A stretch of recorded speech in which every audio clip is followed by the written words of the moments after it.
Hey everybody, welcome back to The Collective. We have I have an awesome show planned for you today. Hopefully it all works out.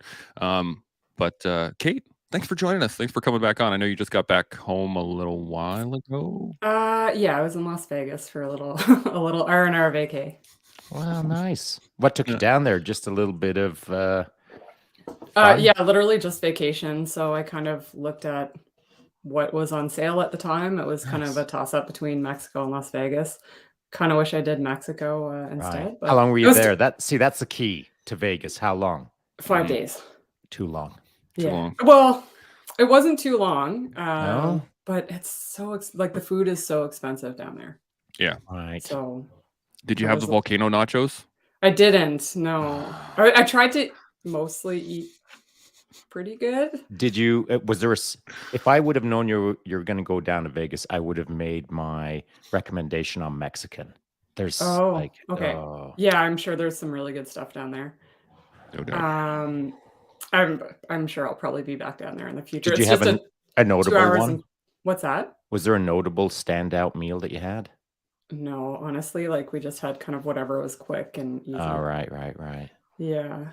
Because to have a good restaurant meal, like obviously Vegas has amazing restaurants, but to have a really good restaurant meal down there from some of the places that are well known and stuff, it's like $200 to $300 US for two people. So yeah, it is. Yeah. Kind of crazy. Did you see a show? Anything? I did, yeah. So we went to see Carrot Top. Oh yeah. How was that? Actually hilarious. Oh yeah. It was really good. Yeah, I didn't really know too much about him, and then I had heard him on Joe Rogan a couple of years ago. Right. And he just seemed like, he looks so weird. I mean, doesn't he? Yeah, but he just sounded like such a normal, down-to-earth guy on Joe Rogan. And then we went to see him, and it was a really good show. And then we also went to watch boxing. So we went to the Caleb Plant Benavidez match. Cool. Yeah. I've never been to a straight up mega boxing match. I mean, I've been to amateurs and I've seen my cousins fight and all of that good stuff, but I've never seen like the big leagues. Yeah, it was really good. There were a couple of really good fights on the undercard as well. So it was a good time at the MGM Grand. So it was awesome. Nice. Yeah. That's fantastic. I have not been to Vegas in many years. The last time I was there, I spent 10 days. It was way too bro, that's a long time. too long. That is 2 times longer than Kate, which was already 2 times longer than it needed to be. So we went over Christmas and New Year's. So it was not good. It was so bad. There she is.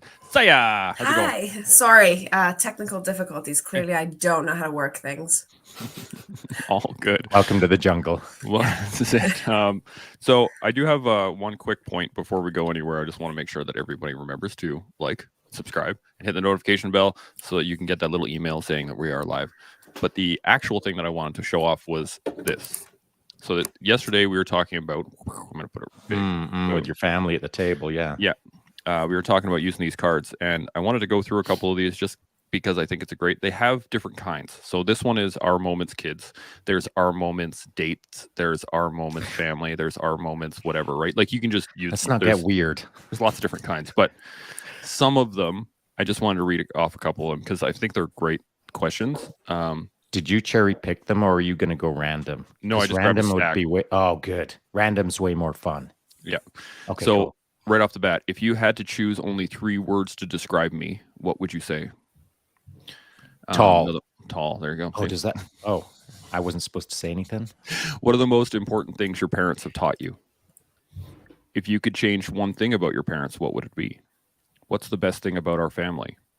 This is a good one. Is the discipline in our family fair? And it's a friggin' stack. So there's probably like 150 cards in here.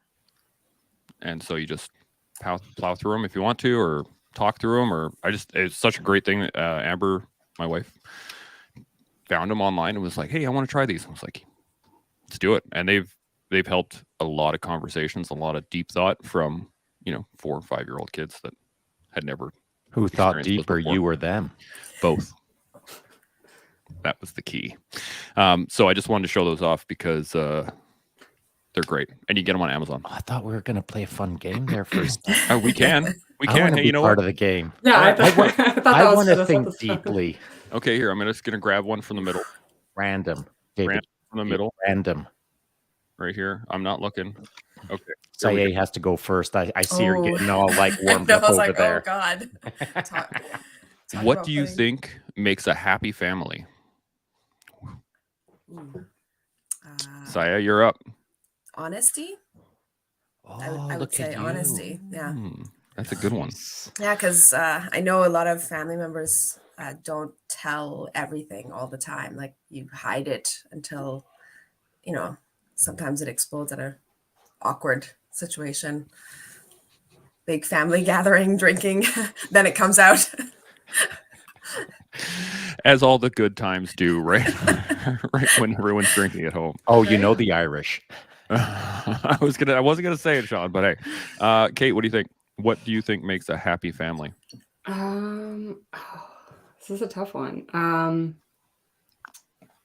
I don't know, taking time to do activities and spend time together, like deliberately. I like that. Taking the time too. That's very important. Sean, what do you think? It's a great question, man. I love this game. I think I'm gonna go with, because all the good answers were stolen already.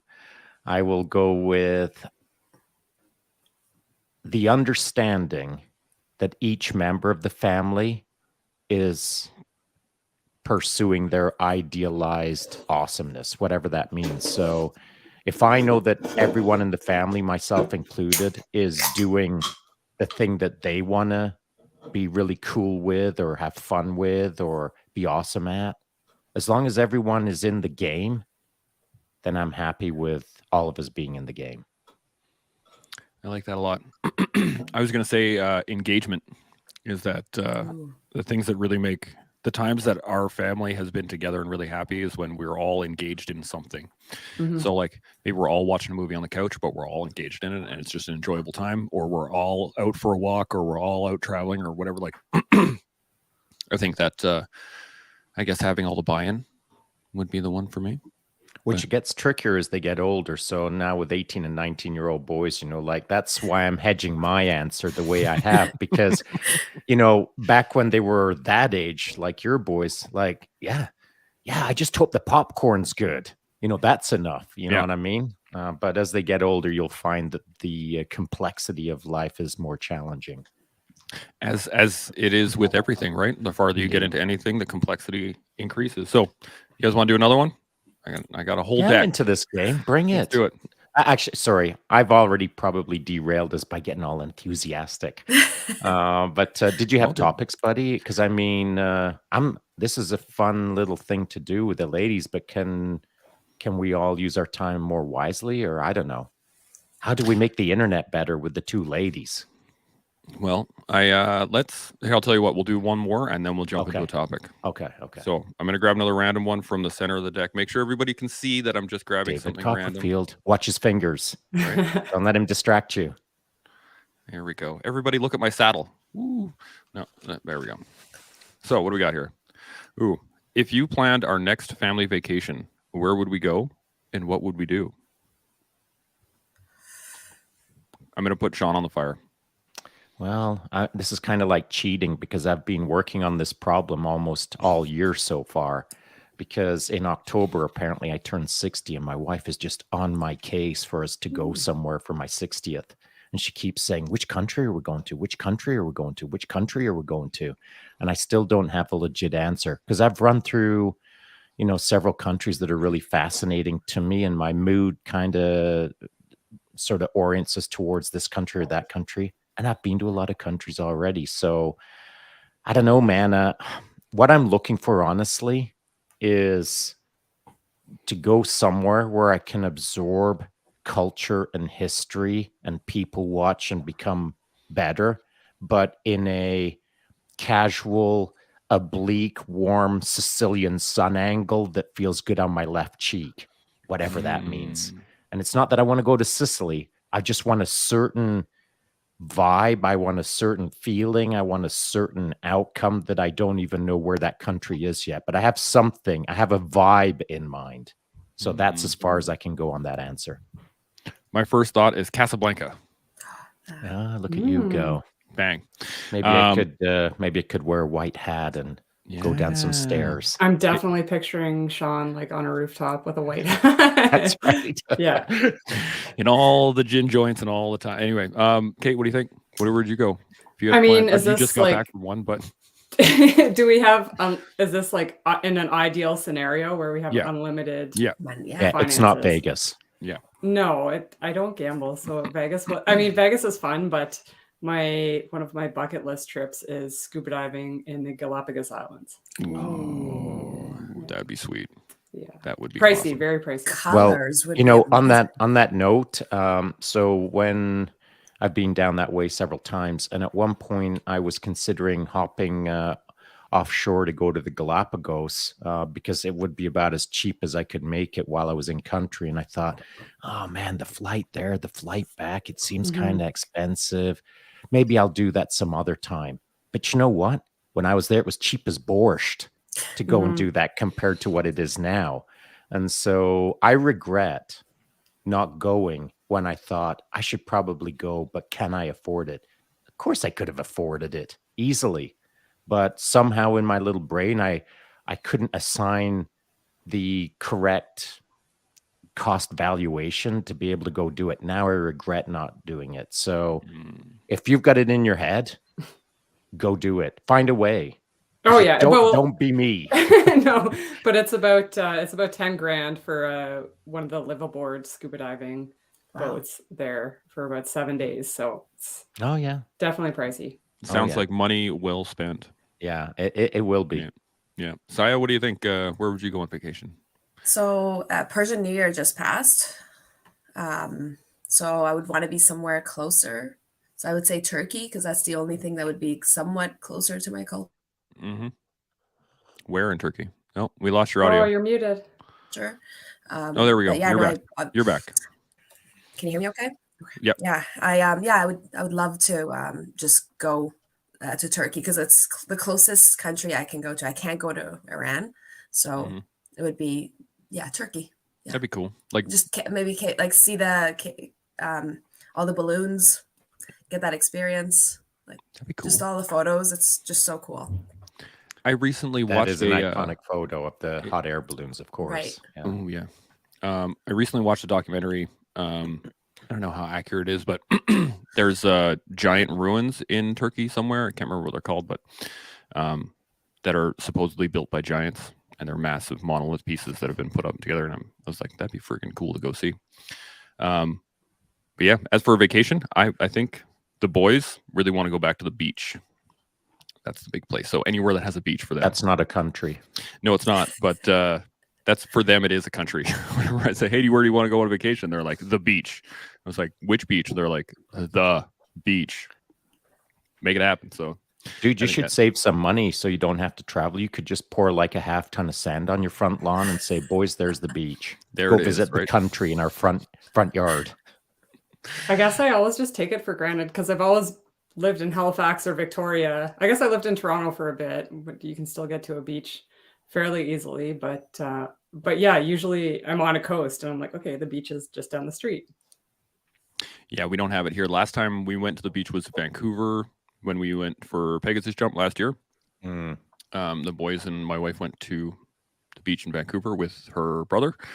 Before that, we went to Turks and Caicos, which was unbelievable. It was so gorgeous. But yeah, that one. I'm not a pricey. beach guy. In fact, it's not that I'm notorious for saying it, but I'm comfortable saying it. And I know that it annoys some people, but I'm just going to get it out there and you can all just deal with it. I ain't into laying in the dirt, man. My idea of a vacation is not spending a boatload of money flying across the world to go lay in dirt. That just ain't me. I don't like the cleaning. I don't like any of it. Laying in the dirt ain't for me. I'm more interested.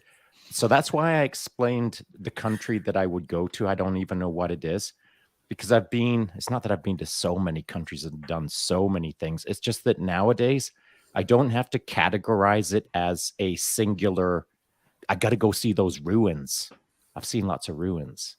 I got to go blah, blah, blah, because I've done lots of blah, blah, blah. For me nowadays, It's about pursuing a vibe that I have inside of my soul, my head, my whatever. It's a feeling that I want to pursue, and I'll find it while I'm traveling by focusing on looking for the specific vibe that I was interested in.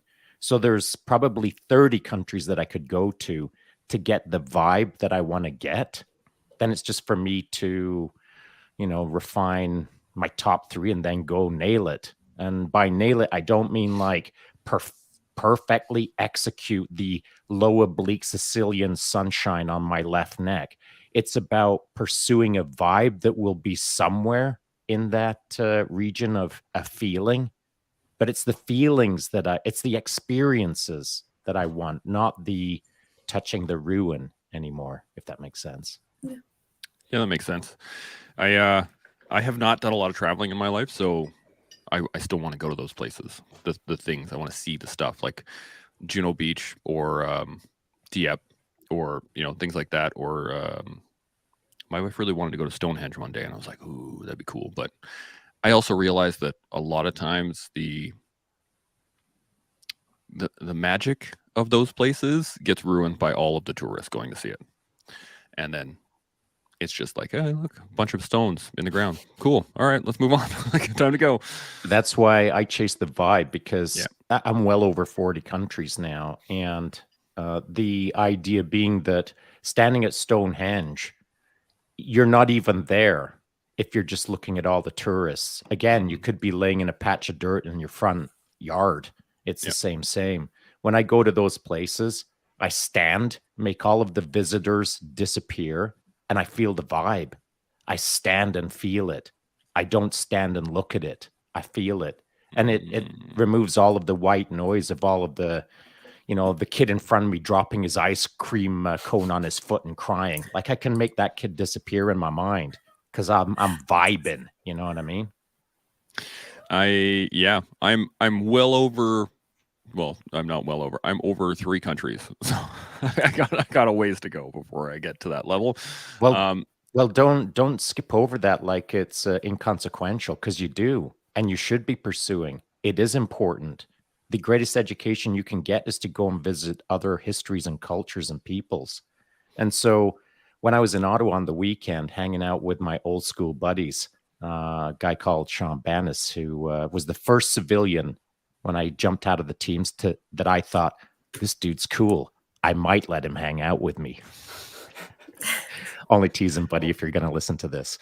So when I was hanging out with him this weekend, after not seeing him for over 2 decades, he was saying, do you think you'll have a drink with me this week? And I was like, bro, I don't drink beer. I rarely drink this. And he said, just have a Guinness with me. So we had to go through that whole thing. He ground me down. I had my 3rd beer in 6 years with him, a Guinness. As we were enjoying the Guinness, he said, do you drink anything else? And I said, bro, I don't drink beer anymore, but because of you, I am right now. But I do allow myself 6 1-ounce scotch or whiskeys per year. And I might only have, like last year I had 4. This year I've had 1. I don't know how many I'll end up in, but I cap out at 6. And he said, when did you start liking scotch? And I said, well, I didn't until one day I asked myself, why don't I like scotch? And my answer was, because I don't know anything about it. So you know what I did, Chance Burrows? That day, I booked a ticket to Scotland, and I spent 2 weeks traveling through Scotland, getting my act together, figuring out, talking to every old guy on the counter of the bar. Every pub that I walked into, I went straight sit down next to the old guy and say, what's your favorite scotch and why? And so interacting with the world around me in my own little town is different than interacting with the world in another country. And it's the greatest education you can get. I don't doubt it. I'm working on it. Don't even. Shaun, where did you come up with, like, why 6? Why not another number? Well, that's a great question. I don't even know, Kate. I was like, because my lucky number is 8. I should have gone with 8, but 8 seems excessive for some reason. Maybe for scotch in a year, no. I know. But for some reason, I came up with 6, and I don't even know, Kate. No one's ever asked me that question. Good question. I don't know, but I came up with 6. There you go. Look at that. You stumped him. Well done, Kate. Stumped Stumpage. Sean Taylor. Bang. Just like that. Okay. Any other thoughts, comments, or random pieces of information before we jump into a topic? Hit it. All right, let's do it. So I wanted to specifically talk about this one, and it's been a while. I've been trying to find the right people to dive in on this one, but I think we got the right crew here today. You'll have to excuse my voice. We were doing a lot of choking yesterday at jiu-jitsu, so my neck is just killing me right now. Not Very I hard to enough. swallow. I thought Big Bird got the avian flu.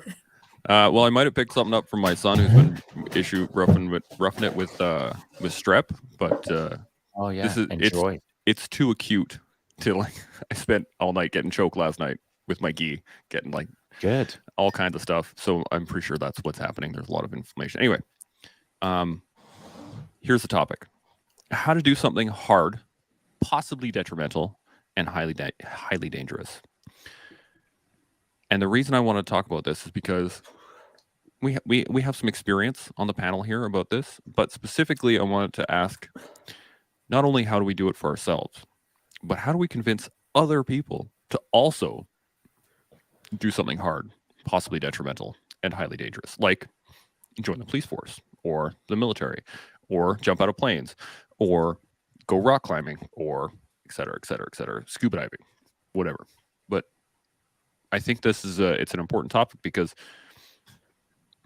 we can show other people that we do things, but until they experience the things that the highly dangerous, possibly detrimental, hard things to do, they'll never experience it. So how do we get not only ourselves but other people to join in on those awesome things that we do that are kind of looked at as crazy? What do you mean by detrimental, or do you mean that there's possible like risk to injury? Maybe There's risk to injury, Okay. that kind of stuff. So I mean, as in like if you were to start rock climbing, there is always a possibility that you could fall and hurt yourself.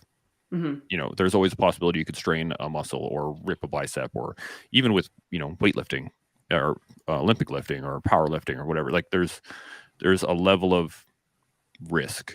I guess Yes. that's what it should be there. Yeah. Yeah, I think one of the biggest things with this too is risk mitigation. Okay, so pick rock climbing, for example, because you brought it up. So, okay, for someone that wants to get into that, for example, like you're not just going to go book a ticket to Yosemite and start free soloing El Cap. So first of all, okay, so maybe I'll take an intro to rock climbing at my local gym. And then you've got that safety bubble sort of built in. You're being instructed by someone who's competent and knows what they're doing. You're on like top ropes, so there's very little risk of you getting injured. They change out their ropes regularly and inspect them. They teach you how to tie the proper knots. They inspect your knots before they let you get on the wall. So that's sort of the first step in risk mitigation. And then for yourself, it's like staying proficient and learning whatever skills have to be learned in that. So this is a good example that I like because I enjoy rock climbing. And I didn't start climbing outside before I felt comfortable. So I probably had the skill and the knowledge to go climb outside, but I wasn't quite sure. So I took an intro to rock course and I went out. Okay, yes, this instructor showed us the proper sequence on how to climb, build an anchor, clear the anchors, all of this stuff, right? And then it's sort of on me to stay competent and make sure that I still know what I'm doing before I climb up to the top and realize like, oh, I forget how to build an anchor. So a lot of it, I think, is just that risk mitigation and like staying proficient at whatever the activity is. I like it. Sayeh, any thoughts? It really depends on the circumstance. I mean, definitely the jump last year was it was unbelievable. Like I can't describe it until another person does it. I've never felt so free as soon as the chute opened. It was absolute peace. I can't describe it other than peace. There was nobody else there but birds and a mic that tells me, which way to pull. So I I couldn't believe it. The adrenaline dump that happened, it's like going into a gun call. But immediately when the chute opened, it was complete silence and just you and nature. So I couldn't describe that to anybody. Nobody understands that unless you've actually jumped. So for that one, definitely the reward at the end of it was huge for me. Challenging yourself, but with policing, it's a little different. I would say, just like Kate said, like it's always about risk management. Like when you go into a call that you know you're going to be fighting with somebody, but you're either alone or you're asking for your cover unit to come, and it's going to be a few minutes behind you. It's the city I work in is a little bit less coverage than like Surrey would be comparison. So I don't have a cover unit all the time with me, but definitely risk management is huge. Like it's as soon as you know, I mean, I mean, as much as I like to say, like we are all a little bit of adrenaline junkies. That's why we do what we do. Like all of us right now talking as well. Like no one goes, climbing unless they were trying to like get rid of a fear. But even the actual Operation Pegasus, I didn't see the ground like someone that's, I guess, fearful of height. It just looked like we're looking at a map from above until you fully commit to that. Okay, I'm holding a wing of a plane. Are you crazy? What are you doing? But yeah, it's definitely risk management. But I mean, I trusted every person that was with me out there. Like the instructors, taught us everything, and they had the chute in their hand. And Rob was amazing. He was one of the best instructors over there. And Mackle was fantastic. So I had that major adrenaline dump right as soon as the chute opened, and then it was peace. It's again just like policing. As soon as you're going into that doorway, full extreme adrenaline, and then immediately afterwards, once everything calms down, your hands are shaking. Now you realize what's actually happened. So definitely risk management for sure. Like you have to know where you're going into. I like that. Shaun, any thoughts? Yeah, just got to unmute. My wife's coming in from a run or a ski or something like that. So if there's any background noise, it's my wife who just finished kicking ass. So how to do something hard, possibly detrimental, and highly dangerous. Well, I think you've got to contextualize who you are in the moment and what you're going to be entering into, because my idea of hard, detrimental, and dangerous is different than my neighbor's.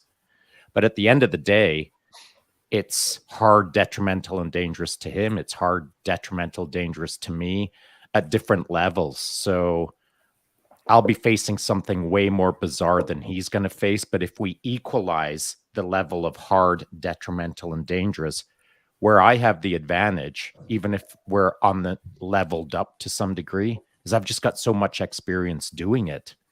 And so I don't even have to think to step into hard, detrimental, and highly dangerous. It just feels normal to me. In fact, sometimes I like it. So I think the idea being how to do depends on who you are. And so if you're new to the game of hard, detrimental, and dangerous, and you don't want to step into that fiery heat with your head spinning, then you don't have to step at all. Just look around for someone who's stepped into it a lot and sit down and talk with them and figure out your strategy on how best to do that on day one. So what I like to do is I like to go and do my thing and not like talk about it a whole lot, and just hope that someone out there sees me doing the hard, detrimental, and possibly dangerous things that I do most days, and realizes that it ain't so bad. His head didn't fall off. He's still got all his limbs. It's not so hard to go out there and push the envelope to some degree and not fall apart. And if I did fall apart, if I did fall off my bike and drop into the fetal position and have a little cry, no big deal. It didn't break me. I've just got to rehydrate with some electrolytes. because I cried so much. So I don't think hard, detrimental, and highly dangerous is a big deal personally. Mhm. But again, it all depends on your level of comfort. And if it's day one for you, you got to figure out people who are way better at it to start getting better at it yourself. I really like that. Risk mitigation is a key thing. A couple of comments. Winter Storm says Morocco to your original point. It's on my there, Shaun. list. So definitely in there. He also says you come back mentally and physically, you show them the way, set the path, and they will follow if they trust you, which I think is accurate. But the reason I put this on here was when we talked to Man of Words. I can't remember his first name right now, but he just did his first BJJ class, having no experience, and He's done 2 now. Done 2 now, right? Yeah, that's right. So, but he also had some experience in martial arts, so he's going to be going into it with a slightly different mindset versus someone who's never experienced anything hard or anything challenging or anything that they think of as risky or dangerous. To get them, I like how you put that, Shaun, to get them to do it is to go ask people, actually engage others, talk to experts in the field versus letting the voices in your head spin you up and tell you how bad it's going to be or how crazy it's going to be. Which is precisely what he did, by the way. That literally, the reason he got on the mat is because he's been watching us put up BJJ videos and talk about BJJ. He got on the mat because we're doing it, talking about it, showing it, living it, and then he got on it. And so I think he kind of did the entire process as described by you just now. And I think that's what we're all supposed to do, is encourage others to do more, be better, become more awesome, simply by doing us and them seeing that it can be done. Just like the military instructional, how they always say explain, 100%. demonstrate, imitate, right? Yeah, So you for have sure. to demonstrate that. EDI. And other people will follow. I love that. Yeah. EDI, DII. The question the question that kind of raised my in the top of my brain right now is for me growing up, hard, detrimental, dangerous, risky stuff was kind of normal. And a lot of the other guys I knew, that was just kind of like, we're going to go do something crazy. Was it growing up as ladies? Did you guys, was it different for you to get into something hard, detrimental, dangerous? Was it a different mindset? Was like, I'm wondering, was there any sort of, I guess, backlash maybe from your peers where people would be like, what are you even doing? That kind of stuff, right? Boss. What? So don't talk to my boss. You want to elaborate on that a little? But not too much. Not too much. Right. Yeah. I don't know if you've ever seen the commercials for the Trunk Monkey. No. It's YouTube it later on. Buddies pushes the button, and then the look at tactical that. trunk monkey. Yes. So I'm always the trunk monkey, where I believe in, like, one of the biggest rules my first trainer, my only trainer, taught me was number 1 rule is preserve life in policing. So whether it's life of a victim or another member or yourself, preserve life. So yeah, I'm always the trunk monkey, where they're like, yeah, just grab onto her before she starts going out of the car and arresting, because I'm in the plain clothes side of the house, so sometimes people just think they just parked in the wrong spot, and I'm some crazy Karen coming out of the car screaming, and then the cuff is on. So it depends on the circumstances for sure, but yeah, it's tactical trunk monkey. Yeah, that's about. I'll have to send you my the patch here, because so it's pretty awesome. Kate, you have any thoughts on? Yeah, so I played a lot of sports growing up, like a ton of sports, but I was never into anything overly risky. So like Sayeh was saying earlier, like, oh, you're not going to you're somewhat of an adrenaline junkie unless you're doing it to get over a fear, which is exactly why I do a lot of the things I do. So the first time I went rock climbing, it was sort of a group activity for a team building day at work. And I got to the top, and then I was terrified when you have to sort of lean back as you're going to get lowered down. Like, I was terrified to do that. And then so I sort of started rock climbing as a way to get over that fear of heights. And the same thing with skydiving. I am not an adrenaline junkie. The first time, I think I might have said it on this podcast or another podcast, the guy literally had to pry me out of the airplane the first time I went skydiving. And I'm glad he did, because if he didn't and I landed with the plane, like, I probably never would have gone again, right? Because I would have just been too terrified. It would have been this sort of failed attempt. But I got out of the plane and I realized how awesome it actually was.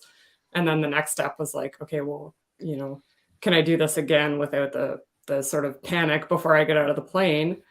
And then the next step to that was like, okay, can I do it alone where I'm not strapped to someone and depending on them, right? So a lot of the stuff that I do is to get over fear.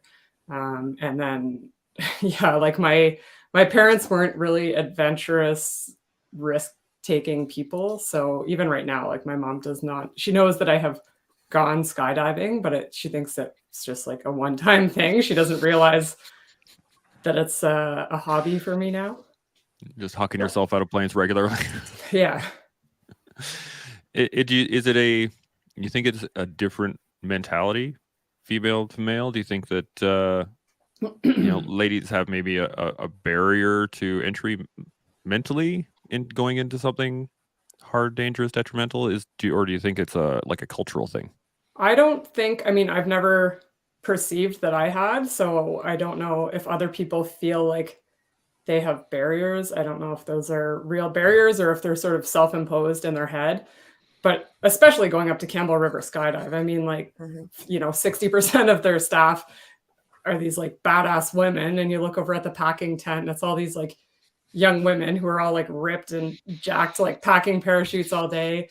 And there's Crystal, who's one of the only female tandem masters in Canada. So I've never perceived that there's any sort of barrier to that. And same with rock climbing as well. So I mean, I can't speak for others who do feel that way, but for me, I just, okay, I'd like to do this. And then I just do it.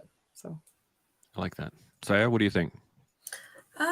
I definitely, it's not one of those like barriers that you think it would be. For me, was as soon as someone says, you can't do this because you're either a female or you're short or you're, I don't know, you're minority or something like that. I did it just because someone told me I can't do it. You as another person, I mean, cannot put a limit on me. I refuse to have someone put a limit on me. So that's another thing by itself, because I grew up in another country that they told me I can't do certain things. So the moment you tell me I can't do it, and my mom was a big part of that, because she told me never put a limit on yourself. When someone tells you you can't do this, do it to prove them wrong. So that became one of those things that, oh, she can't join the army. Well, I did. Oh, she can't go overseas. I did.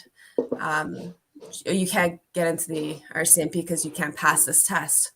I did. I did it because, not necessarily to prove somebody else wrong. I did it to prove myself that I can do it. So it's whenever, for me, it's more goal oriented. So I have to set that goal and I have to bulldoze through it. So no matter how short I am, or which I'll never tell how short, or how much less strength I have compared to the next person, I will win that fight. So I always like to, go into that call thinking that way, that at the end of the day, I'm going to resolve this problem no matter what happens. So no one else can deal with it.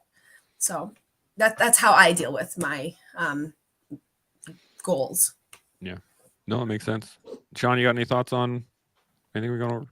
Yeah, just I'm a little the same way. Like, did you just say that I can't do that?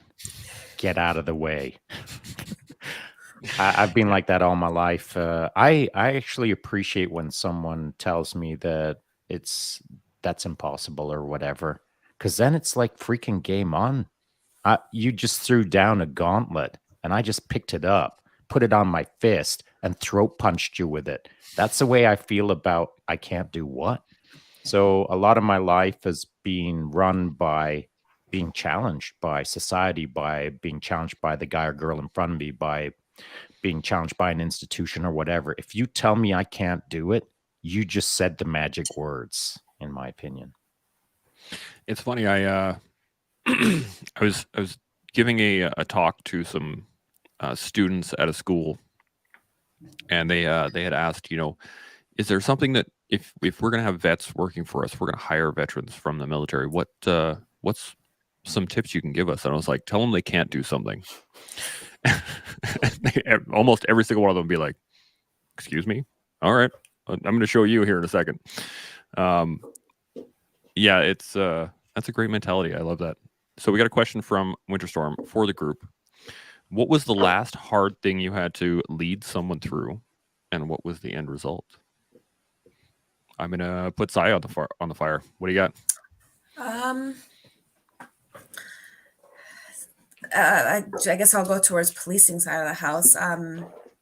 There's always someone that likes to challenge you and say, you can't, we can't do this, or bring policy. I agree, policy is there for a reason, but policy is a guideline. So sometimes you can, obviously through management and talking to supervisors and everything, push that boundary a little bit further in or out.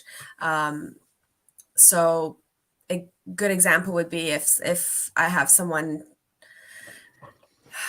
We had a gentleman that refused to go through this one specific file with me just because of the fact that he refused to push that policy and enter this house. And I didn't, the result of it wasn't supposed to be anything like to get a charge out of it. I just wanted to make sure we clear this location and make sure we get the items that we wanted out. So at least I was able to return the items that were stolen back to the person that lost it. Yeah, I didn't get any charge out of it, but at the same time, at least I was able to retrieve it. But the other person was very adamant about these rules and barriers, and I don't believe we always have to have barriers around us. So that's why I'm always the trunk monkey. So I like it. Kate, when was the last hard thing you had to lead someone through? You know what? I'm trying to think of an answer for that, and I'm drawing a blank. So I don't know. Okay. Shaun, what about you? I do it pretty much every day. So people hit me up on the regular, more than people actually would probably believe. And so I'm doing it every day, not just once a day, but several times a day. And so it's not a hard thing for me. It's a hard thing for them, whatever that thing is. And it doesn't matter whether it's a psychological, an emotional, or a mental hard thing that they're working through. If they're contacting me, it's not because they haven't tried other things. Usually they've tried other things. So when they contact me, they're kind of looking for some tangible results to some degree. And so that then makes it hard for them, because I think most people know if they say, hey, Shaun, I'd like your hand on whatever. Well, it's freaking on. And by, well, it's on, it means that there's consequences, and consequences are going to make you uncomfortable. I'm going to make you uncomfortable. And so my job, what's hard for me, is making it hard for them as I lead them through the hard thing that they reached out to me to try to puzzle through. So not this morning yet, but literally several times yesterday, and there'll be several times today that I have to lead someone through something that's hard for them. And I've got to figure it out with them, not me figure it all out by myself.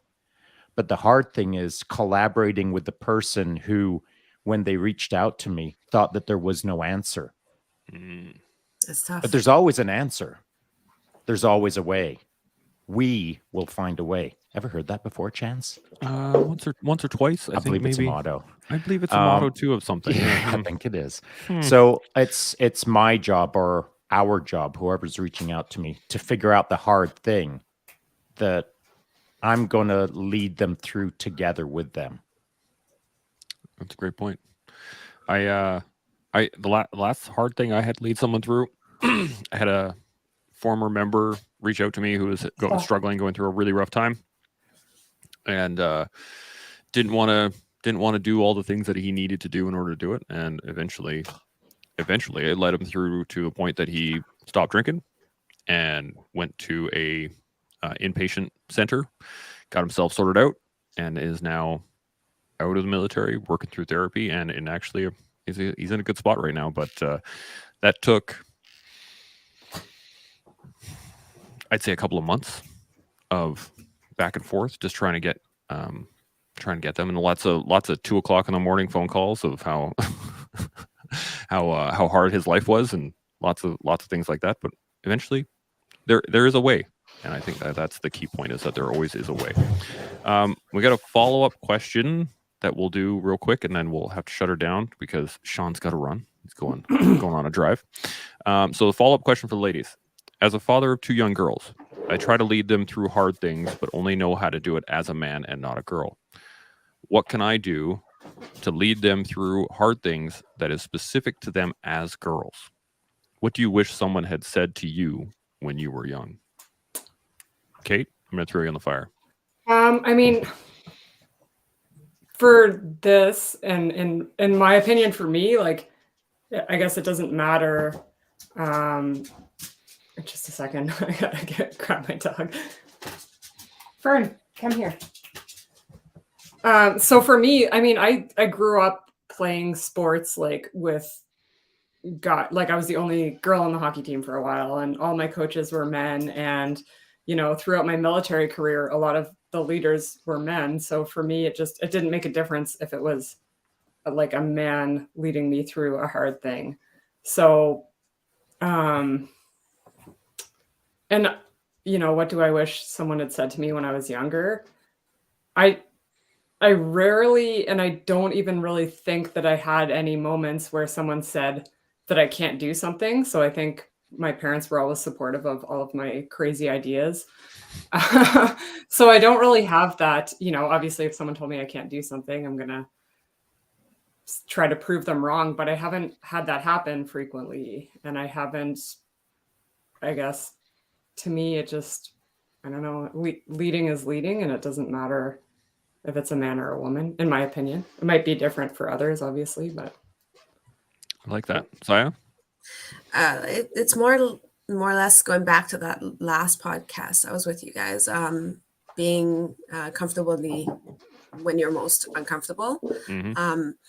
It's especially when those voices start talking and saying, "Oh, you can't do this. You gotta push through and not listen to those voices." And never put barriers, like the motto of the one man, one kid, like, just push through, just grab it, go, you got this. No matter, shouldn't be about your gender. It shouldn't be about the color of your skin. It shouldn't be about anything. It shouldn't be about none of that. It's just push through, no matter what those voices are telling you, because there shouldn't be any limitations on anybody. And I completely agree with Kate. It's normally, especially out here in Canada, that everyone's so willing to back you up, and there's no limitations. But when someone's born somewhere else, they have that voices that says, "Oh, I can't do this. I'm not allowed to do this. I shouldn't be doing this. This is inappropriate." So definitely never put a limitation on yourself, and just push through. I like that. I like that a lot. Winter Storm says thank you to both. So there you go. Boom. Got answers for you. Sean, any thoughts on I guess leading? I can't speak from the female perspective. I can only speak from the male perspective. But I will say this, having worked with lots of female athletes, from my perspective, I see no difference between male and female. The only difference as a coach would be, generally speaking, my female athletes would have to recarb up more a little bit each week versus my male athletes. That's about it. Just basically hormonal profile stuff. No biggie. Grumpy. Yeah, well, yeah, things. Turn into an stuff, angry Karen without the and carbs. stuff. And so, for me as a longtime coach or as a observer of human performance, we'll call it, no difference from guy to girl coaching or seeing awesome performances. However, I would be remiss if I didn't address the elephant in the room, and it's this, that I think, from my perspective, females, the female part of the species doesn't get as much love as it should. It doesn't get as much spotlight as it should. It doesn't get recognized for its kick-assness as much as guys get recognized for it. And so my wife is an ass kicker. There's a bunch of ladies in this town that are ass kickers. To me, male and female is no difference, other than in order to get the spotlight, which is well deserved, ladies have to lead by example. And there's lots of them out there kicking ass and leading the way. So for the young ladies in the audience who might be watching this now or later today, look to the ladies who you are aspiring to be. Look to the examples of how much excellence you want to pursue. And then set the example for your peers, for the young ladies around you, for the people in your high school as an example. Kick ass. Leadership by example. Guide the future of your peers, your female friends, by leading the way, not by watching the way disappear off into the distance. I know it's so cliche, be the change that you want to blah, blah, blah, whatever. Live, laugh, love. Just go out and kick ass and lead the way would be my point. I love that a lot. So we got to shut her down because, again, Shaun's got to run. He's got to take off and go on a trip with his wife, which is always a great plan. Never keep your wife waiting. If there's any tips there, always be on time for that. But any final thoughts from any of y'all on what we're going over or anything else? Kate, any thoughts? No, just to kind of piggyback off what Shaun said, a really awesome woman who is just kicking ass so much lately is Courtney Dauwalter. She's an ultra runner, and a lot of people have never heard of this woman, but look her up and listen to her episode on Cameron Haynes' new podcast. She is awesome. She's such a great role model and a very serious ass kicker.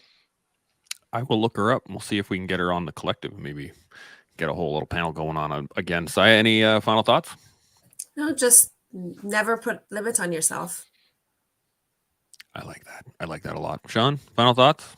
Yeah, what the heck is wrong with me? By the way, if you want to find some ass kickers out there, other than the two on the panel right now, obviously, go hit up Kate on Shoot Like a Girl podcast, where she has a freaking boatload of Radmaster 9000 ladies kicking mega ass. And so if there's any young ladies out there that are looking for inspiration in any way, shape, or form, hit up Kate's podcast and you'll know what's up. And this is a great moment to peer pressure Sayeh to come on my podcast. Well done. There you go. There you go. Now you've not only been put in the spotlight, but look at this. Boom. Now you're physically on the spotlight. You're gonna have to link up with Kate. Welcome to the jungle. There you go. So thanks everybody. I think Winterstorm again says thank you everyone. Fantastic conversation. We have been wandering around a great topic, great thoughts. I can't thank you all enough, Kate and Sayeh, for joining us. This has been awesome.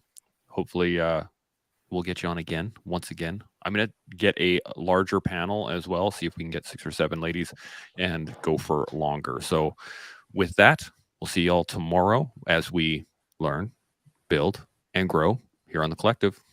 Chimo.